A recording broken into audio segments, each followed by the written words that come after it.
Bonjour à tous, il est 6h30 le matin, je suis à Tokyo, au QG de ici Japon Candy-san, et aujourd'hui on va aller à Takayama, c'est perdu dans la montagne du Japon, il y en a pour 5-6 heures de route et on va là-bas juste pour manger des gyoza. Et si je parle pas trop fort, c'est parce qu'il y a des voisins qui dorment encore, hein.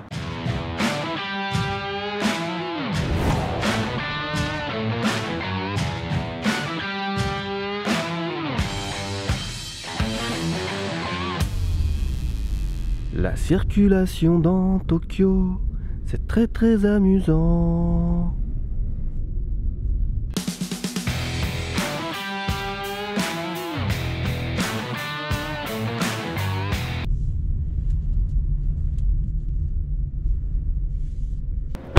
Il est 8h30, ça fait pile 2 heures que je roule. C'est toujours très chiant, il n'y a pas d'autre mot, hein. C'est vraiment chiant de sortir de Tokyo le matin. Mais après, une fois qu'on sort, ça va tout seul.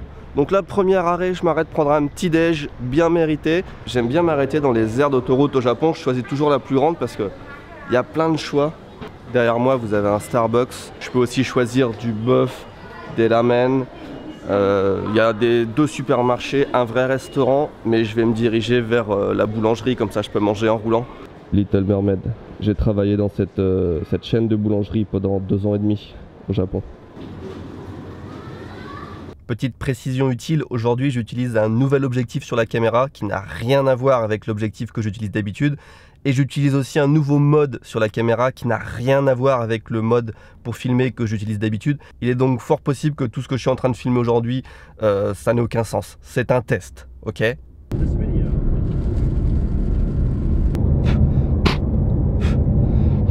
Une miette de croissance sur le nouvel objectif, ça commence bien. Qu'est-ce qui se passe? Oui, donc j'étais complètement dans mes pensées et je me suis trompé de sortie. Donc on rajoute à peu près 40-50 km d'autoroute.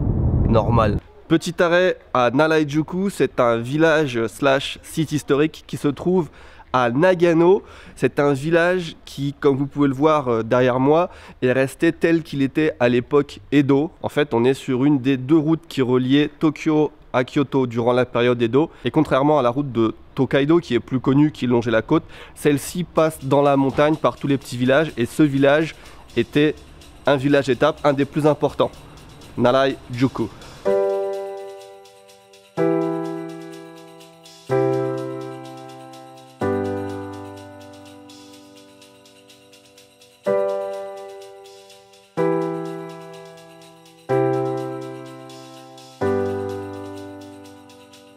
À Tokyo, les cerisiers en fleurs, c'est fini depuis 2 ou 3 semaines, mais dès qu'on s'enfonce un petit peu dans la montagne, là où il fait plus frais, on a encore des arbres magnifiques. Il y a un truc à savoir, hein, si un jour vous venez à Tokyo ou ailleurs au Japon et que vous loupez la saison des cerisiers de peu, vous prenez un bus ou une voiture dans le nord ou dans les montagnes et vous avez encore de très beaux cerisiers quelques semaines plus tard.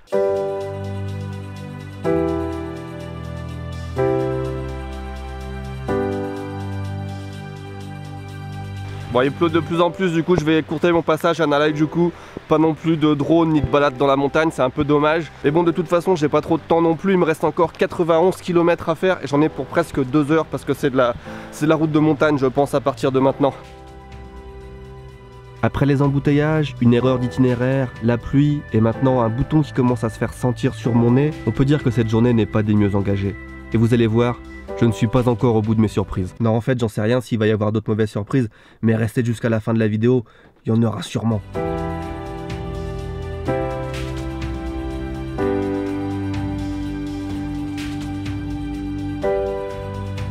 Il est un petit peu plus de 2 heures et je viens d'arriver à Takayama, la montagne haute en japonais.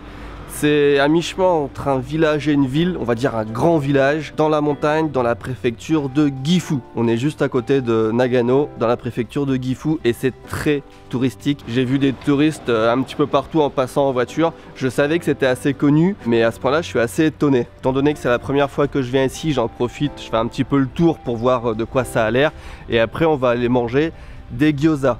Alors j'ai quelques excellentes adresses de burgers ici, mais on va pas les tester aujourd'hui. Aujourd'hui, c'est juste gyoza. On est là pour ça.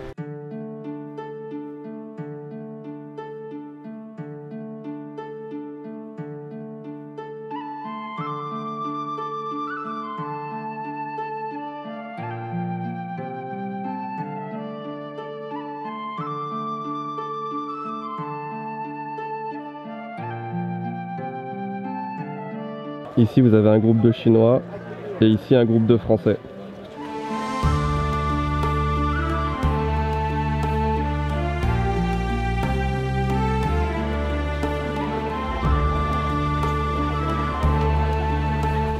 C'est ici qu'on va. Hida Takayama Gyoza Sohonzan. On y est, j'ai fait le trajet depuis Tokyo, 7 heures de route pour manger ces gyoza. Regardez s'ils sont pas magnifiques. On a 3 sortes de gyoza différents. Nakami wa zenbu issho desu ka? Les gyoza verts, ce sont des gyoza aux légumes. Ensuite, on a les gyoza classiques au porc. Et ça, c'est des gyoza au bœuf. Ils sont tous les trois accompagnés d'une sauce différente. La sauce classique pour les gyoza classiques. Ici, on a une sauce aux épinards. Et sur le dernier, on a une sauce de miso. Depuis le petit déjeuner, j'ai rien mangé. J'ai tellement faim.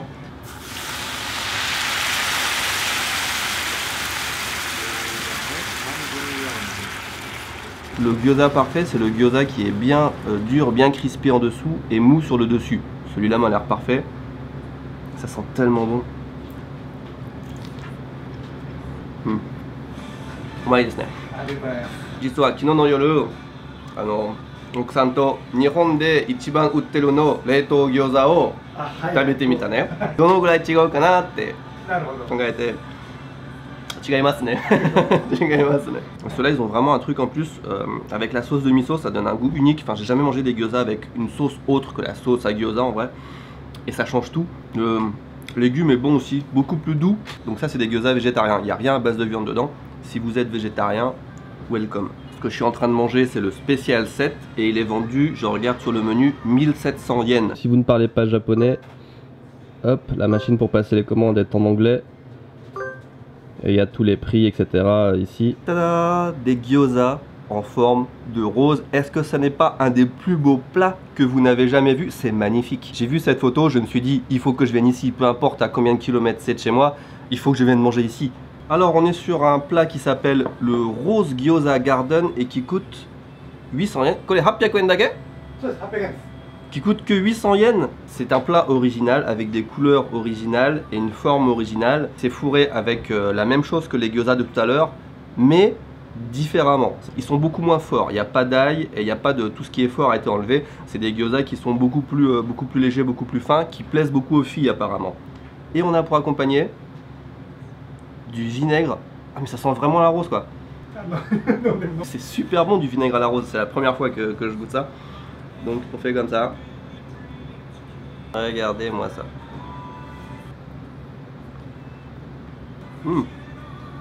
Ça n'a rien à voir. Le vinaigre de rose, ça donne un... C'est très particulier, c'est très très bon. Je suis dans la cuisine avec Suzuki-san.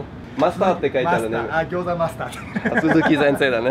En vrai, le restaurant ouvre à 6 h, mais pour moi, il a accepté, parce qu'ici au Japon, hein, il a accepté de me recevoir un petit peu en avance, comme ça il peut me montrer comment il fait pour préparer les fameux gyoza en forme de rose. 皮使う皮は4枚です。で、丸けます。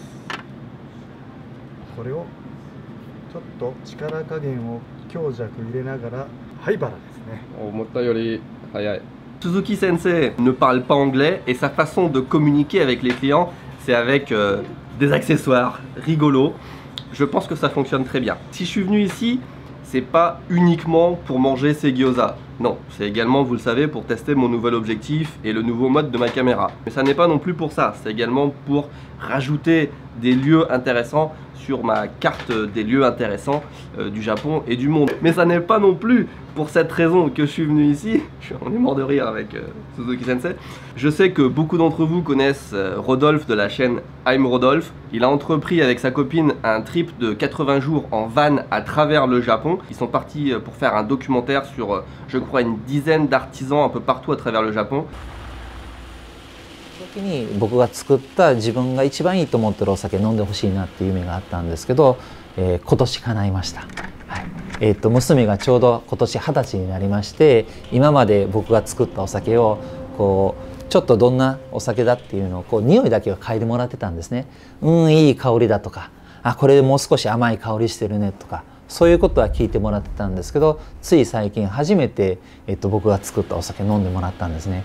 もうこれがやっぱり今最近の中では一番の喜びですね。C'est un projet assez exceptionnel et pendant qu'ils tournent ce documentaire, ils font des vlogs régulièrement qu'ils postent sur leur chaîne YouTube, I'm Rodolphe. Là ils en sont à peu près à la moitié du voyage je pense au moment où cette vidéo sort. Et c'est dans je crois leur première vidéo qu'ils se sont arrêtés à Takayama et qu'ils ont été visiter cet endroit. Et ça m'a donné tellement envie que j'étais obligé de venir ici et ça me donne l'occasion de parler de leur chaîne. Ils n'ont pas des masses d'abonnés franchement, enfin en comparaison avec la masse de travail qu'ils font.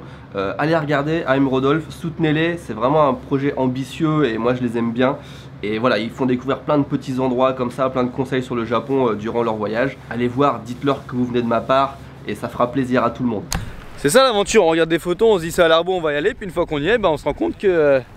T'en prends plein la gueule, littéralement. T'en prends plein la gueule, voilà. Suzuki Sensei vient de me dire qu'il y avait des gyoza aussi surprenants encore qui arrivent. Donc ce que j'ai dans les mains, c'est une spécialité du jour, des gyoza karai, c'est-à-dire des gyoza épicés. Et il m'a demandé 3 fois à quel point j'étais résistant aux épices, donc je commence à m'inquiéter un petit peu. Comme toujours au Japon, le goût des épices qui arrive après. Entre là et là, ça pique. Hein. Si vous avez ne serait-ce qu'un petit doute sur votre faculté à pouvoir manger épicé, ne le commandez pas. Là, je commence à avoir chaud sous le chapeau.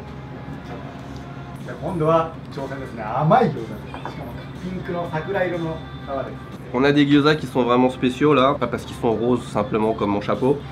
Ils sont fourrés au hanzu, c'est la pâte de haricot. Je suis pas du tout fan, mais en général quand c'est chaud c'est bon. On a pour accompagner une sauce à base de miel et confiture. On est dans un dessert gyoza en fait. Hein. Il y a des cacahuètes. Je sais pas si vous avez déjà mangé des pancakes avec du beurre de cacahuète et de la confiture. Ça me fait exactement cet effet là. C'est un bon dessert. Merci beaucoup Suzuki Sensei. Il m'a donné pour ramener chez moi un petit porte-clés en forme de gyoza rose et surtout mes chefs-d'œuvre que j'ai préparés moi-même. Il me les a cuits. C'est les gyoza les plus beaux qu'il ait jamais vus, il m'a dit. Arigatou gozaimashita. Et c'est ainsi que je repars à Tokyo, 6 heures de route dans le sens inverse, sous la pluie, mais je repars avec un sac de gyoza. Suzuki Sensei, c'est un amour. Vraiment, si vous passez à Takayama, arrêtez-vous là. Passez dire bonjour de la part de SI Japon et allez voir la chaîne I'm Rodolphe. Dites-leur bonjour de ma part aussi. Je récupère ma voiture et j'y vais.